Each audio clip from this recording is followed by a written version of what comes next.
Can I be completely vulnerable for a minute? I think one thing we don't talk enough about in healthcare is how hard this work can be. Like, yes, we chat about it with our coworkers. We may even tell our supervisors, but we don't talk enough about it. And it's not because we don't love the work that we do. Somewhere along the way, we began to question, do I still even want to do this? And there's not a lot of spaces to talk about it. And when that thought comes up, we immediately assume we have lost our passion and we feel alone. But what if that's not what's happening? What if you don't need to leave the field? What if you just need a reset? Let's talk about it.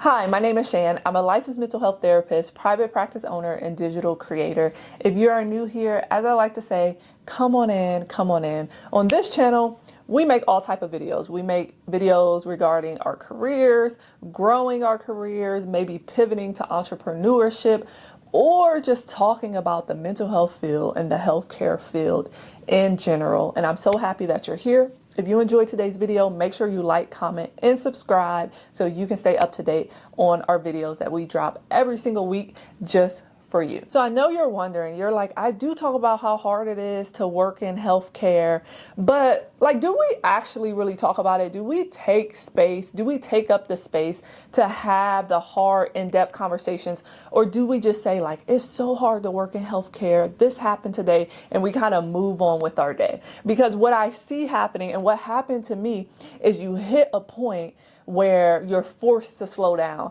or you hit a point where you can't keep going, and that's when we want to reflect, that's when we want to refocus, and that's when we want to pivot. But I wonder what it would look like if we had spaces where we could actually talk about it and get vulnerable before we hit that breaking point. And I hope to create a space here with this video or on this YouTube channel where we can actually talk about it. Some people may look at my videos and be like, oh, why are you talking about that? We shouldn't be talking about that. But there's not enough spaces online, and we live in a digital world, as I like to say, online or even within our work environment, where we can just be completely vulnerable. So I want to be completely vulnerable with you because maybe you're in a work environment where you can't talk about it enough because you get shut down. I work for myself, so I don't care. Like, I want to talk about it. I want to create the spaces for us to communicate and for us to chat about these type of things, because I hit my breaking point before I realized that something needed to shift. Like, I literally used to think about like what, and I mentioned it in other videos, but how could I go back to school to start a different career or to start a new career? But I knew I loved the work that I did so much. I loved working with my clients. I loved the impact that I had on communities that maybe didn't have the resources that they should have or didn't have the resources that they need. Like, that is so fulfilling to me. I just knew I couldn't do it in the same way, if that makes sense. So in 2025, I got sick. I got diagnosed with multiple sclerosis, and I had my first severe relapse after every time I had high stress, like it was extremely stressful. My job was stressful in general, but during periods where it was like extremely stressful, I would have relapses. I would have flare-ups, and I didn't know what was going on. It took my doctors about a year to diagnose me, a year and a half to diagnose me with MS. And then I realized what was going on. And the funny thing is, I knew stress was a huge factor when it comes to autoimmune disease and flare-ups, because the day after I got diagnosed and they told me the news and they was like, you got to pick this medication or this medication, etc. They was throwing everything at me. I had my worst flare the day after. I woke up and I couldn't feel my legs. I couldn't feel my feet. Other symptoms were going on. I said, stress is going to take me out. Stress is a silent killer. And I really want us to understand that and pull that in or receive that before we get to the point where like we're wiped out. And I know that's easier said than done, but I'm just hoping that this video creates a space for you to really reflect and to be vulnerable with yourself and be vulnerable in your workplaces of like, this crap is hard. I don't want to cuss, but like, this crap is hard no matter what you're doing. I'm a therapist, but if you're working in community mental health, if you're working at an agency as a social worker, psychologist, counselor, LMFT, if you're a nurse, a doctor, whatever you're doing in the healthcare field, like, it's hard showing up for people, taking people's energy in, taking people's stories in. And yes, this is what we love to do. And this is what the path we decided to go on. But it does not discredit the fact that there still needs to be conversations that are happening, and there still needs to be rest that gets implemented as we are doing the work, and we still need to take care of ourselves because we take so much in. Quick pause on the video. Are you a mental health professional who's tired of using their free time or that unpaid admin time searching for client material, such as group work, one-to-one session work, homework, or even just materials for kids, adults, or couples? If that sounds like you, then I have the perfect solution. I have created a therapist toolkit library, all created by a therapist, where you'll have access to now over 70 plus mental health workbooks. That's over 3,000 mental health worksheets, all in your back pocket. So you can stop scrambling and searching for material for your clients. You can be prepared. If this sounds like a resource you may need, I want you to come and join us in the membership. It's one low cost, and you'll get access to one new workbook every single week. It is a no-brainer. Link is down in the description. I'll see you over there. The funny thing is, and I made a video about this on social media. I watched a video with a lady discussing a study about how 1 hour of emotional labor, so 1 hour with a client in any capacity and taking on that client's process and you processing it, helping them process it, etc. 1 hour of being with a client, therapy, any other healthcare profession, nurse, doctor, is equal to 3 to 4 hours of emotional labor. I remember there were times after my sessions or after me being with clients where I just felt completely wiped out. It's a lot of time, mainly all the time. I know how to recharge now, but I just felt completely wiped out.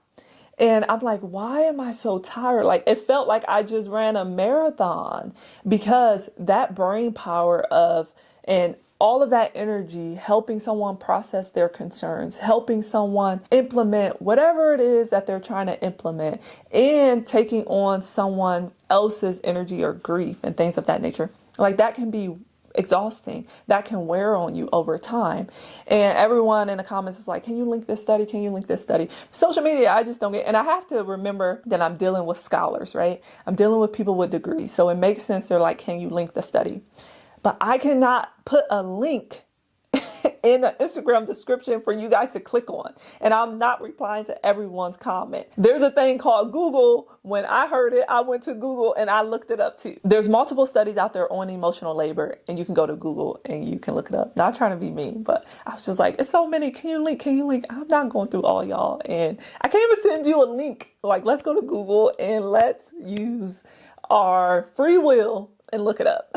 But I just thought that study was very interesting, and it shows you how taxing that can be. And it's no knock against people, physical labor, right? Like that, those jobs are hard as well. But our job is equally as hard. Maybe it takes a little bit more too, because people think, oh, you're just like sitting down and talking to people, or you're just doing X, Y, and Z. And it's like, no, that's a lot of work. We are putting out a lot of energy throughout the day. We're doing a lot of thinking and a lot of processing. It can cause anyone to be exhausted. It can cause anyone to be tired. But the thing is, in the healthcare profession, many of us begin to think like, maybe I'm losing my passion. Maybe I don't love this as much as I used to. And you do. Trust me, you do. We don't need to switch and go to a different career. I mean, if you really need to, I'm not going to stop you from doing that. Do what's best for you. But sometimes we just need to take a step back and reset and refocus. And I want to tell you just quickly about my journey of me taking a step back. So when I got sick, I left my job. Don't go and leave your job. But I was like, I got nothing else to lose. I got to focus on me. I'm a mess. I just got to do something. So I left my job and I started my private practice. But the thing is, within private practice, I was still seeing clients 5 days a week, and I was seeing 6 to 7 clients a day. I was making more money than my job, but I said, this is not the way either. Like I still need to make some type of pivot. So I pivoted again because I'm like, I want to do things that like bring me joy, things where I can be creative. I can do content. Like I have my whole setup, right? Like today is my content day. I enjoy doing this. I want to be able to monetize and do those type of things. I want to create an impact like outside of me sitting one-to-one with a client. Like I still want to do that. I still do that. I want to keep my skills sharp. I love my clients.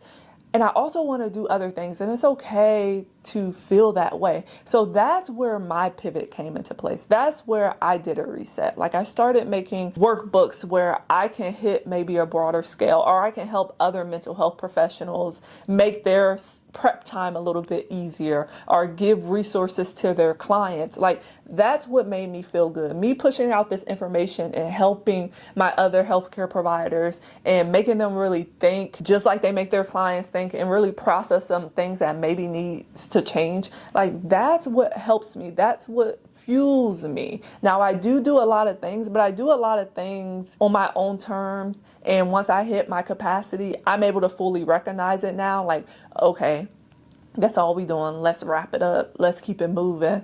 Or I need to maybe hone in and only focus on one thing, because as an entrepreneur, you naturally want to focus on a lot of things. But I'm really good about bringing my attention back. And that was my pivot. That was the change that I made. That was the reset that I'm talking about. And it just showed me that, no, I love doing this work. I remember my why. I remember why I started doing it in the first place, and I found my passion again for the field. We all go through these periods with like anything in our lives, right? Like maybe if it's with our home life, our relationships, etc., where you start to question, like, what was my why? Like, why am I doing this? Why did I start doing this? And that is a time where you need to do some deep reflection before you hit the point of maybe no return, or you hit a point where you just have to, like me, drop it all and figure it out, because you were like, I'm not letting anybody take me out. Like I could wake up tomorrow, knock on wood, but I could wake up tomorrow and not walk. Like I can't live my life like this. I don't want you to hit that point. So what I want you to do is I want you to go back to the drawing board and really figure out that why again, because I want that passion to come back, and see if there's any changes you can make within your career in general to get you back on track with that why, to bring that passion back. And I know it's easier said than done, but if we put in the work and we build the momentum to be able to do it, I think a lot of us just would be a little happier if we created spaces where we can at least just talk about it. Like just being able to talk about it helps, right? As we know, just being able to vent about it like helps. So we create more spaces where we can do that, where it's just a space for us to gripe and come up with solutions, right? We don't just want to gripe about it and not come up with solutions, and come up with solutions and see what other people are doing and what changes other people have made. I think it would just kind of like lessen the load a little bit more. That's really all I wanted to talk to you guys about. I just wanted to create a safe space for you to know that you're not alone, or the feelings that you are having, like you're just not alone. And me making the pivot that I made was probably the best decision that I could have made for my health, and just like my mental health and my physical health.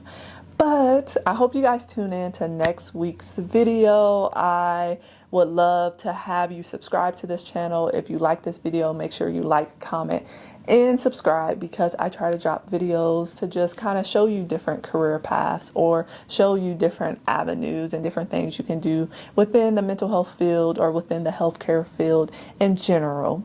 Thank you for tuning in, and I'll catch you guys next week.